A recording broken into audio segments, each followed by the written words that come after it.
Welcome to studios news. బులెటిన్ల ముందుగా headlines. రాష్ట్ర వ్యాప్తంగా కొత్త డివిజనల్ డెవలప్మెంట్ ఆఫీసులను వర్చువల్ గా ప్రారంభిస్తున్న పవన్ కళ్యాణ్.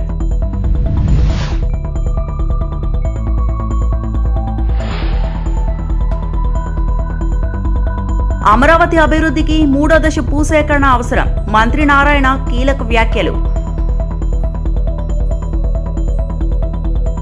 దేవుడిని కూడా రాజకీయాల్లోకి లాగుతున్నాడు చంద్రబాబు. లడ్డూ కల్తీ ఆరోపణలపై వైఎస్ జగన్ ఫైర్. చిత్తూరులో డివిజన్ డెవలప్మెంట్ ఆఫీసును డిప్యూటీ సీఎం పవన్ కళ్యాణ్ ప్రారంభించారు. ఏపీ వ్యాప్తంగా కొత్త డివిజన్ డెవలప్మెంట్ ఆఫీసుల ప్రారంభోత్సవ కార్యక్రమంలో పవన్ పాల్గొన్నారు. వర్చువల్ విధానంలో రాష్ట్ర వ్యాప్తంగా డీడీఓ కార్యాలయాలను ప్రారంభించారు. పంచాయతీరాజ్ గ్రామీణాభివృద్ధి సంస్కరణలో భాగంగా రాష్ట్రంలో 77 డీడీఓ ఆఫీసులను ప్రారంభించామని, విస్తృతంగా ప్రజలకు సేవలందించడానికి డీడీఓ ఆఫీసులు ఉపయోగపడతాయన్నారు. సమస్యలను క్షేత్రస్థాయిలో పరిష్కరించడానికి ఈ కార్యాలయాలు ఉపయోగపడతాయని పవన్ కళ్యాణ్ చెప్పారు. 73వ రాజ్యాంగ సవరణ స్ఫూర్తితోటి పంచాయతీరాజ్ గ్రామీణాభివృద్ధి శాఖల్లో కేంద్ర ప్రభుత్వం ఆంధ్రప్రదేశ్ రాష్ట్రానికి అన్ని విధాలుగా సహాయ సహకారాలు అందిస్తుంది. అలాగే గౌరవ ముఖ్యమంత్రి గారి నేతృత్వంలో రాష్ట్రంలో కూడా కూటమి ప్రభుత్వం ఈ పంచాయతీరాజ్ గ్రామీణాభివృద్ధి శాఖ ద్వారా ప్రజలకు మెరుగైన సేవలు అందించడం కోసం పలు సంస్కరణలు తీసుకొచ్చింది. ఎంత పారదర్శకంగా, చాలా పారదర్శకంగా జిల్లా స్థాయి అధికారులు అయినటువంటి సిఇఓ, జిల్లా పరిషత్, డిపిఓ, పీడీ, డ్వామా వీరిని చాలా పారదర్శకంగా బదిలీలు చేశాం. దానికి అనుగుణంగా మీరు కూడా అంతే నిబద్ధతతోటి నా రిక్వెస్ట్, అంతే నిబద్ధతతో జిల్లా, డివిజన్, మండలం, గ్రామ స్థాయి వరకు మెరుగైన సేవలను ప్రజలకు అందించడంలో కూడా మీరు కూడా చాలా కమిటెడ్గా, కంకణబద్దులై ఉండాలని నేను మనస్ఫూర్తిగా కోరుకుంటూ మీ అందరికీ ఈ సందర్భంగా శుభాకాంక్షలు తెలియజేసుకుంటా ఉన్నాను.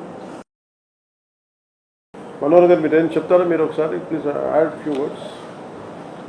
Sir, just want to thank you on behalf of all the people of Tenali Division, sir, for giving us this opportunity. మీరు ఎప్పుడు అంటున్నట్టుగా వ్యవస్థ నిర్మాణం అనేది చాలా కష్టమైన పని, కానీ ఆ వ్యవస్థకి మీరు గవర్నమెంట్ కాదు ఒక సెల్ఫ్ కాన్ఫిడెన్స్ తీసుకొచ్చారు మీరు పంచాయతీరాజ్ వ్యవస్థకి ఈ రోజున. సో మరొకసారి వీళ్ళందరి ద్వారా మీ నాయకత్వంలో గ్రామాల్లో ఆ మార్పు అనేది మనందరం కూడా ఖచ్చితంగా ప్రజలకి అందించగలుగుతాం sir. So having your divisional development office is giving them more responsibility and also ఖచ్చితంగా అకౌంటబిలిటీ కూడా పెరుగుతుంది సార్. ఎందుకంటే ఈ ఎన్ఆర్జీఎస్ సోషల్ ఆడిట్స్ కానివ్వండి, క్షేత్రస్థాయిలో పర్యవేక్షణ అనేది ఎప్పటికప్పుడు మనం చేసుకుంటూ ఉంటేనే ఈ వ్యవస్థని మీ నాయకత్వం ఇంకా ముందుకు తీసుకుంటాం sir. So thank you very much for building up the structure once again. Thank you sir. ప్రజాధనం నుంచి ఖర్చు పెట్టే ప్రతి పైసాకు ప్రతిఫలం ఉండాలి. ఇచ్చిన ప్రతి మాటకు కట్టుబడి పనిచేయాలనేది కూటమి ప్రభుత్వ లక్ష్యం. గత ప్రభుత్వంలో విచ్చలవిడిగా ప్రజాధనాన్ని ఖర్చు చేశారు. అప్పటి ప్రభుత్వం ఓ ప్రణాళిక లేకుండా సొంత ప్రాపకాల కోసం ఇష్టానుసారం చేసిన ఖర్చులతో నిధులు అక్కరకు రాకుండా పోయాయని ఉప ముఖ్యమంత్రి పవన్ కళ్యాణ్ చెప్పారు. ఈ సందర్భంగా పవన్ కళ్యాణ్ మాట్లాడుతూ, మధ్యకారులకు సమస్య వస్తే నాకు వచ్చినట్లే, మా ఇంట్లోని వారికి సమస్య వచ్చినట్లే భావిస్తాను. అదే భావనతో సమస్యను పరిష్కరిస్తాను. సో ఇవి కూడా మీరు అర్థం చేసుకోండి. అంటే ఇవన్నీ ఎందుకు చెప్తున్నాను అంటే, ఒకసారి వాస్తవాలు ఇప్పుడు కూర్చోబెట్టి మేము చేయడానికి డబ్బు ఉన్నది ఎంత అందంగా ఎంత బాధ్యతగా ఖర్చు పెట్టాలనే దాని మీదే మేము అందరం ఉంటాం. ఉన్నది పరిమితమైన డబ్బులు ముఖ్యంగా మనకు సంబంధించిన రాత్రి ఇప్పుడు ఈ రోజున మనకి ఉప్పాడ సీవాల్ ఉంది, తీర ప్రాంత రక్షణ కూడా. అది ఎంత ఖర్చు అవుతుంది? 323 కోట్ల రూపాయలు ఖర్చు అవుతుంది. కానీ మనం చేసే పని ఇప్పుడు రేపొద్దున తీర ప్రాంత రక్షణ చేస్తే అందరికి ఉపయోగపడదు. ఈరోజు మనం చేయబట్టి ఏం జరుగుతుందంటే, నేను వెళ్ళి ప్రత్యేకించి అది హోమ్ మినిస్ట్రీ చేయాలి, దాన్ని కేంద్ర హోంశాఖ వారి కింద ఉంటుంది. వారితో అనేక పర్యాలు మనలాగే దేశమంతా ఇలాంటి తీర ప్రాంతం ఉన్న చోట్ల సముద్రపు కోత గురవుతున్న ప్రతి ఒక్కరు కూడా చాలామంది అప్లికేషన్లు పెట్టారు, మాకు కావాలని. నేను ప్రత్యేకించి నివేదించాను. నాకున్న బలం ఏంటి, కూర్చోబెట్టి మాట్లాడి చెప్పి మనం ఇంత అండగా నిలబడ్డాం కాబట్టి వాళ్ళు కూర్చోబెట్టి సూచనప్రాయంగా మేము తెలియజేశారు. మనకేం తెలియజేశారు, ఖచ్చితంగా దీన్ని ముందుకు తీసుకెళ్తాం.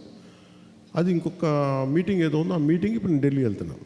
సో నా కోరిక ఏంటంటే, ఈ టర్మ్లోనే మన తీర ప్రాంత రక్షణ గోడ మొదలవ్వాలి, అది పూర్తి అయిపోవాలని మనస్ఫూర్తి కోరిక. అంటే నేను మిగతా పార్టీ వాళ్ళగా నేను కూర్చోబెట్టి బూతులు తిట్టేసి గోళ్ళ చేసేసి ప్రతి చిన్న గోడను పెంచి పెద్ద చేయలేదు. నేను గొడవ తగ్గించడానికి ఉంటాను, లేదంటే గొడవలు సామరస్యపూర్వకం తగ్గించి సమస్యకు పరిష్కారం వెతుకుతాను. అలాగే మొన్న అసలు ఇదంతా ఎందుకు స్టార్ట్ అయింది? పొల్యూషన్ అనేది పరిశ్రమలో ఉన్న చుట్టుపక్కల పరిశ్రమల కాలుష్యం వల్ల మత్స్య సంపద పెట్టి ఆయన చాలా కారణాలు చెప్పారు. అందుకని మేము ఒక 20 చోట్ల మేము శాంపిల్ తీసుకుంటాం. అవసరమైతే డీప్ డైవర్స్ ఉంటారు కొంతమంది మా సంస్థల్లో, మేము వాళ్ళని సముద్రం మా గర్భంలోకి పంపిస్తాం.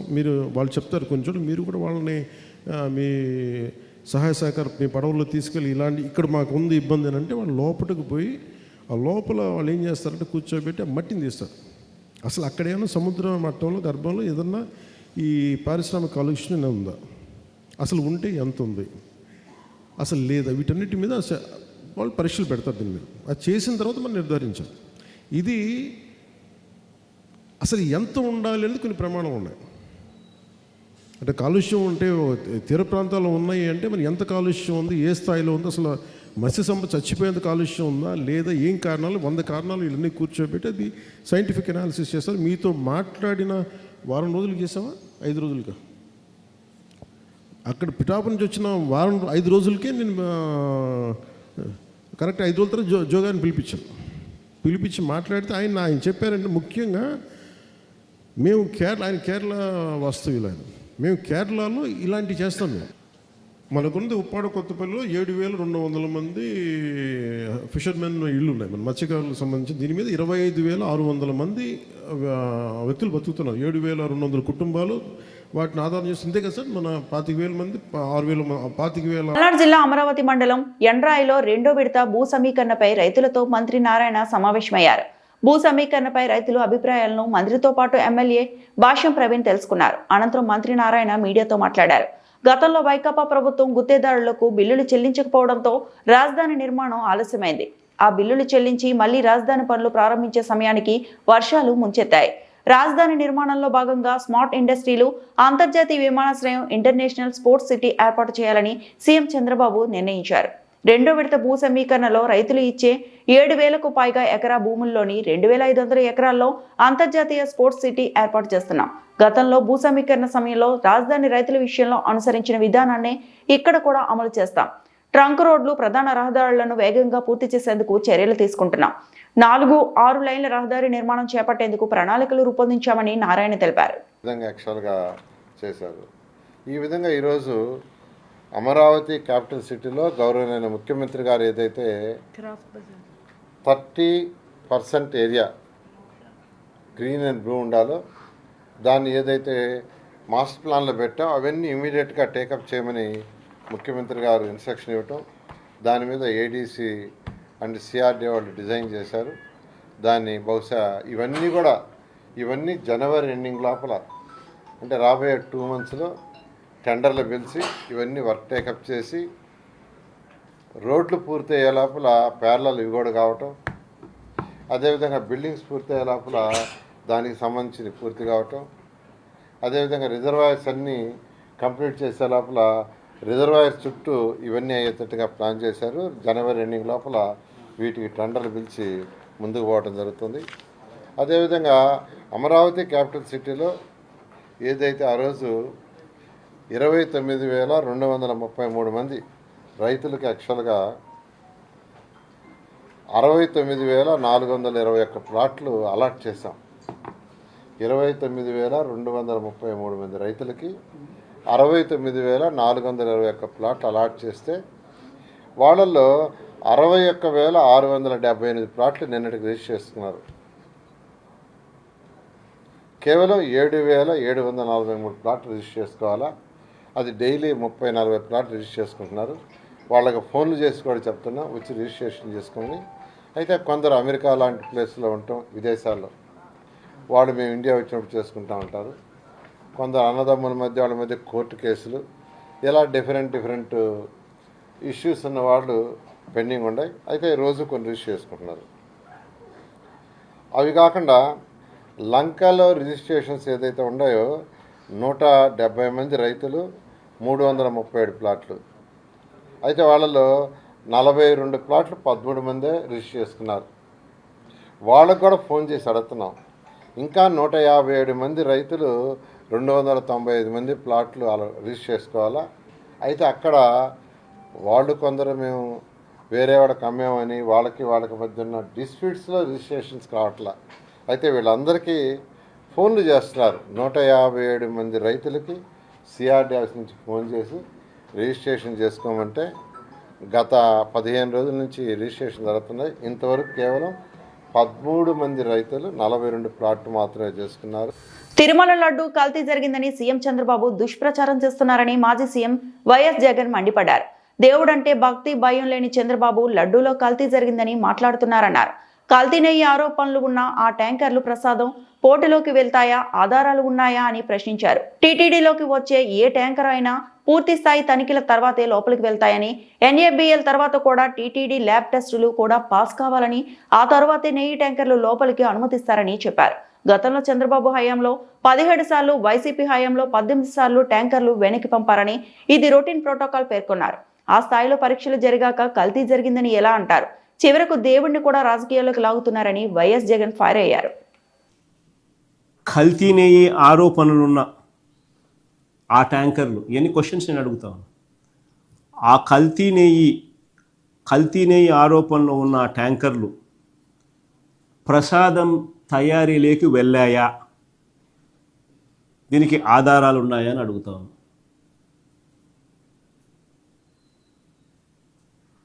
ఎందుకనంటే టీటీడీలో ఒక రోబస్ట్ ప్రొసీజర్ ఉంది.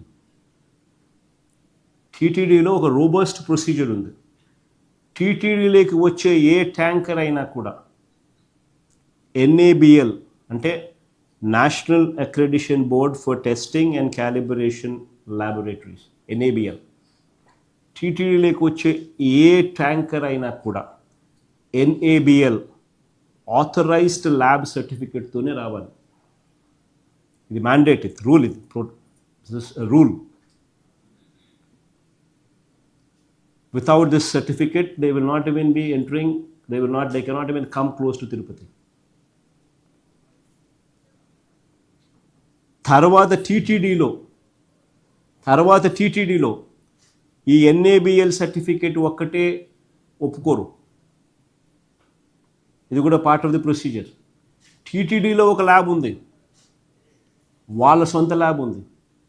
ఆ సొంత ల్యాబ్లో కూడా మళ్ళా టెస్ట్ పాస్ కావాలి. ఏ ట్యాంకర్ అయినా, ప్రతి ట్యాంకర్. ఆ తర్వాతనే ట్యాంకర్ లోపలికి పోవాలి. ఆ తర్వాతనే ట్యాంకర్ అనేది లోపలికి పోవడానికి అనుమతిస్తారు. అంటే NABL ల్యాబ్ సర్టిఫికెటు, వీళ్ళ సొంత ల్యాబు పాస్ సర్టిఫికెటు, ఈ రెండు ఉంటేనే ట్యాంకర్ లోపలికి వెళ్తుంది.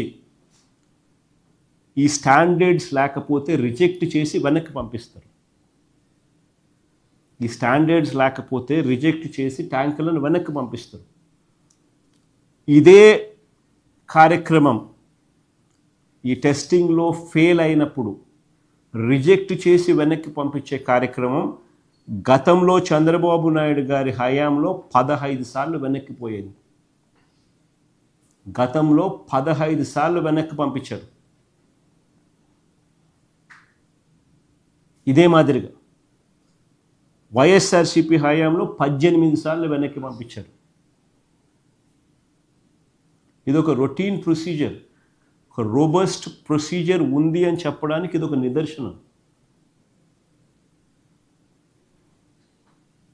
వ్యవస్థ యాక్టివ్గా పనిచేస్తూ ఉంది అని చెప్పడానికి ఇవి ఎగ్జాంపుల్స్. అదే రీతిలో ఆయన హయాంలో జూలై నెలలో 4 ట్యాంకర్లు తిప్పి పంపారు. రోబస్ట్ ప్రొసీజర్ను మరొక్కసారి చూపిస్తూ, ఉన్న టీటీడీలో ఉన్న రోబస్ట్ ప్రొసీజర్ను మరొక్కసారి రిఫ్లెక్ట్ చేస్తూ చంద్రబాబు నాయుడు గారి హయాంలో కూడా అదే రీతిలో జూలై నెలలో 4 ట్యాంకర్లు తిప్పి పంపారు చంద్రబాబు నాయుడు హయాంలో. సొంత ఖర్చులతో వైద్యం చేయించుకున్న వారిని కూటమి ప్రభుత్వం ఆదుకుంటుందని తణుకు ఎమ్మెల్యే అరిమిల్లి రాధాకృష్ణ అన్నారు.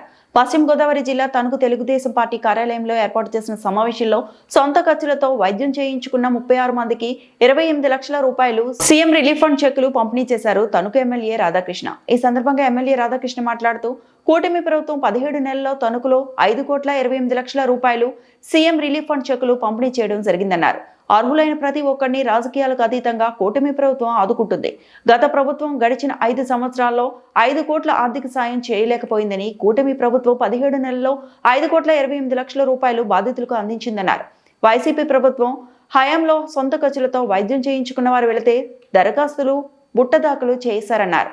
ఈ రోజు కూటమి ప్రభుత్వం ఎంతమంది బాధితులు ఉన్నా వారిని ఆదుకుంటుందని ఎమ్మెల్యే అరిమిల్లి రాధాకృష్ణ అన్నారు. ఈ కార్యక్రమంలో కూటమి నాయకులు కార్యకర్తలు పాల్గొన్నారు. నియోజకవర్గంలో వివిధ గ్రామాలు అదేవిధంగా తణుకుపట్నం నుంచి అనేక మంది ఎవరైతే సొంత ఖర్చులతో వైద్యం చేయించుకున్నారో అటువంటి వారి కోసం ముఖ్యమంత్రి సహాయ నిధి నుంచి నిధులు మంజూరు చేయడం జరిగింది. దానిలో భాగంగా ఈరోజు 36 మంది లబ్ధిదారులకి 28,76,854 రూపాయలు చెక్కుల ద్వారా వారందరికీ కూడా అందించడం జరుగుతుంది. ఇప్పటి వరకు 17 నెలలు కూటమి ప్రభుత్వం ఏర్పడిన తర్వాత ఈ 17 నెలల్లో 5,18,48,593 రూపాయలు వివిధ లబ్ధిదారులకి ముఖ్యమంత్రి సహాయ నిధి నుంచి చెక్కుల ద్వారా అందించడం జరిగింది. అంటే ఈ ప్రభుత్వం యొక్క చిత్తశుద్ధి, ముఖ్యమంత్రి చంద్రబాబు నాయుడు గారి యొక్క చిత్తశుద్ధి పేద ప్రజల పట్ల, దిగువ మధ్య తరగతి ప్రజల పట్ల ఎవరు కూడా ఏ కుటుంబం కూడా వైద్యం పేరుతో ఆర్థిక ఇబ్బందులు పడకూడదు, ఆ కుటుంబం మీద ఆర్థిక భారం పడకూడదు అనే ఒక ఏకైక సంకల్పంతో ముఖ్యమంత్రి గారు పెద్ద మనసుతో ఈరోజు ముఖ్యమంత్రి సహాయ నిధి ద్వారా ఇటువంటి నిధులు అత్యధికంగా మంజూరు చేయడం జరుగుతుంది. కేవలం 17 నెలల్లో 5 కోట్ల పైగా ఈరోజు ఈ ప్రభుత్వం వచ్చిన తర్వాత ముఖ్యమంత్రి సహాయ నిధిని మా నియోజకవర్గంలో ఇచ్చామంటే ఈ ప్రభుత్వం ఏ విధంగా ప్రజల సంక్షేమం పట్ల, ప్రజల ఆరోగ్యం పట్ల ఏ విధంగా బాధ్యతగా వ్యవహరిస్తుంది అనే దానికి నిదర్శనం ఈ సందర్భంగా తెలియజేసుకుంటున్నాం. మనందరం కూడా చూసాం, జగన్మోహన్ రెడ్డి గారి ప్రభుత్వం ఉన్నప్పుడు వైఎస్ జగన్మోహన్ రెడ్డి ముఖ్యమంత్రిగా ఇక్కడ స్థానిక ప్రజాప్రతినిధులు ముఖ్యమంత్రి సహాయ నిధికి అప్లికేషన్లు పెడితే ఆ అప్లికేషన్లకి అతిగతి లేకుండా పోయినటువంటి పరిస్థితి. ఎంతో మంది బాధితులు ఈరోజు మా ఆఫీస్కి వచ్చి మేము గతంలో ఉన్నటువంటి ప్రజాప్రతినిధికి ఆ రోజు అప్లికేషన్లు ఇచ్చాం సీఎం రిలీఫ్ ఫండ్స్ సంబంధించి. బాల్య వివాహాలు అరికట్టడానికి కేంద్ర ప్రభుత్వం అవగాహన కార్యక్రమాలు ప్రణాళిక సిద్ధం చేసిందని పశ్చిమ గోదావరి జిల్లా women and welfare district child protection officer Rajesh అన్నారు. బాల్య వివాహాలపై అవగాహన కార్యక్రమాలు నిర్వహించడం వల్ల బాల్య వివాహాలు అరికట్టవచ్చని 100 రోజుల క్యాంపు ప్రణాళికలో భాగంగా జిల్లా కలెక్టర్ సూచనల మేరకు జిల్లా నలుమూలల్లో అవగాహన కార్యక్రమాలు నిర్వహిస్తున్నట్లు తెలిపారు. అనంతరం జిల్లా పరిషత్ ఉన్నత పాఠశాల నందు విద్యార్థులతో బాల్య వివాహాలపై ప్రత్యేక అవగాహన కార్యక్రమం నిర్వహించారు.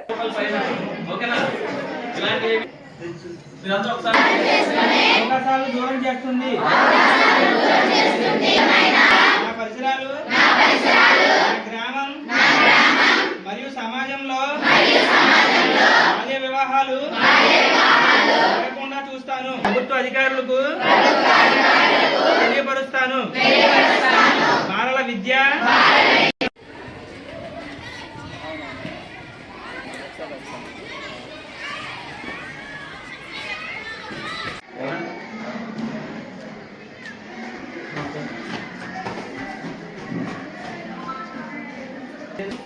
పేరు రాజేష్. నేను డిస్ట్రిక్ట్ చైల్డ్ ప్రొటెక్షన్ ఆఫీసర్గా ఉమెన్ అండ్ చైల్డ్ వెల్ఫేర్ డిపార్ట్మెంట్లో పనిచేస్తున్నాను.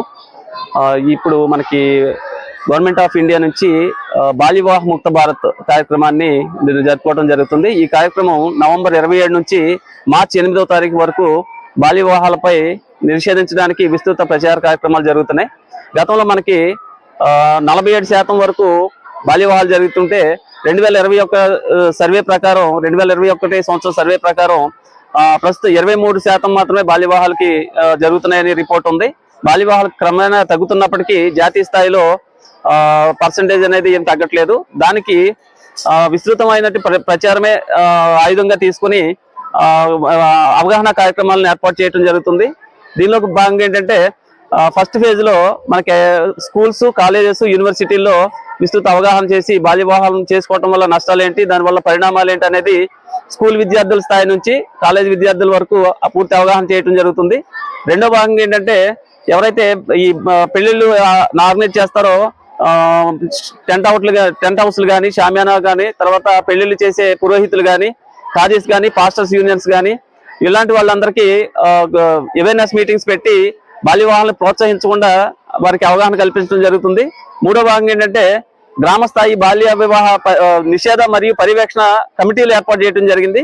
వారి ద్వారా గ్రామ స్థాయిలో, వార్డు స్థాయిల్లో విస్తృత ప్రచారం చేసి బాల్య వివాహాలను అనేది నిర్మూలించడానికి ప్రభుత్వం ఏర్పాటు చేసిన ఈ కార్యక్రమాల్లో అవగాహన కార్యక్రమాలు నిర్వహించడం జరుగుతుంది. ఈ 100 రోజుల కార్యక్రమంలో జిల్లా వ్యాప్తంగా అన్ని గ్రామాల్లో, అన్ని స్కూల్స్ లో, అన్ని పాఠశాలల్లో కూడా ఈ బాల్య వివాహ ముక్త భారత్ ప్రోగ్రామ్ ని ఆర్గనైజ్ చేయడం జరుగుతుందండి. ప్రభుత్వ భూమి అన్యాక్రాంతమవుతుంటే భూ కబ్జాదారుల నుంచి భూమిని రక్షించేందుకు వెళ్లిన గట్టు రామాజీపై పోలీసులు రౌడీ షీట్ ఓపెన్ చేస్తారా అంటూ జిల్లా మాజీ జడ్జి కిష్టప్ప తీవ్ర స్థాయిలో ఆగ్రహాన్ని వ్యక్తం చేశారు.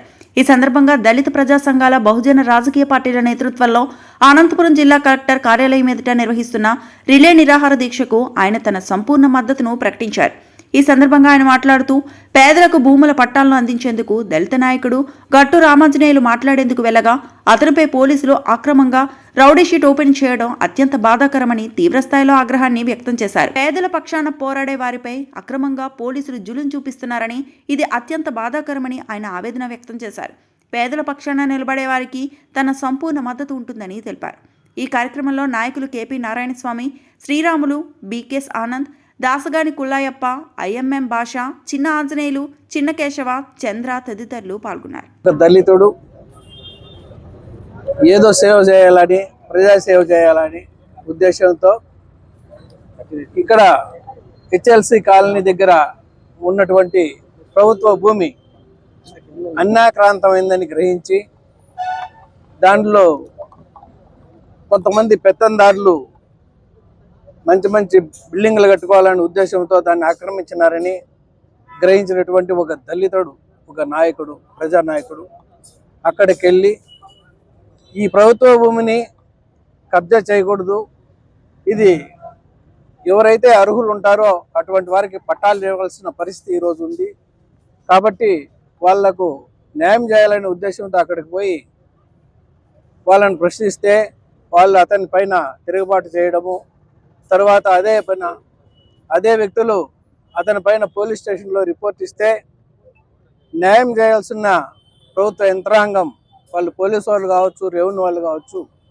ఎవరైనా కావచ్చు, వారిపైన చర్య తీసుకోకుండా ఎవరైతే భూ కబ్జా చేసినారో వారిపైన చర్య తీసుకోవాల్సిన పరిస్థితి. ఈ భూములు ఎవరైతే అసైన్ ల్యాండ్స్ ఉన్నాయో దాన్ని కాపాడాల్సింది ఎవరు? రెవెన్యూ వాళ్ళు కాపాడాల, పోలీసు వాళ్ళు కాపాడాల. అటువంటి వాళ్ళే దాన్ని కాపాడాల్సింది పోయి ఇతని పైన, ఈ రామాంజనుల పైన రౌడీ షీటర్ అనేది ఒకటి ఓపెన్ చేసి చట్టాన్ని ఎగతాళి చేస్తున్నటువంటి పరిస్థితి ఈరోజు మనం చూస్తున్నాం. అందుకనే చాలా బాధతో నేను ఈరోజు చెప్తున్నా, ఎక్కడ పోతుంది ఈ ప్రజాస్వామ్యం? ఇటువంటి కేసులు ఈరోజు రిజిస్టర్ అవుతున్నాయి, ఎవరిపైన అవుతున్నాయి? ఈ విధంగా ప్రజల గొంతు నొక్కితే రేపు వీళ్ళని ప్రశ్నించే నాథుడు ఎవరు? మరి అంబేద్కర్ రాసినటువంటి రాజ్యాంగానికి విలువేముంది, మనం చేసుకున్న చట్టాలకు విలువేముందని నేను అడుగుతున్నా. ఈరోజు మిత్రులారా, ఈరోజు చూస్తున్నాం మనం అనేక రకమైనటువంటి కేసులు ఈరోజు మనం బడుగు బలహీన వర్గాల వాళ్ళపైనే రిజిస్టర్ అవుతున్నాయి, వాళ్ళే ఫేస్ చేస్తున్నారు. దీనికి కారణం ఏంది అనేది మనం ఇక్కడ ఆలోచిస్తే దీనికంతా కారణం మన చేతగానితనం. బడుగు బలహీన వర్గాల వాళ్ళు 86% ఉన్నా వాళ్ళల్లో యూనిటీ లేక, వాళ్ళు అర్థం కాక, ఏ దారిన పోవాలో అర్థం కాక, చట్టాలు తెలియక ఈ విధంగా మనం ఈరోజు మాట్లాడుతున్నాం. ఒక వ్యక్తి పైన రౌడీ షీటర్ ఓపెన్ చేయాలంటే ఏముండయి? సుప్రీంకోర్టు ఏం చెప్పింది, హైకోర్టులు ఏం చెప్పినాయి, చట్టం ఏముందండి? అంటే రౌడీ షీటర్ ఓపెన్ చేయాలనేదే ఆ చట్టానికి కూడా కాదు. ఈ వార్తలు ఇంతటితో సమాప్తం.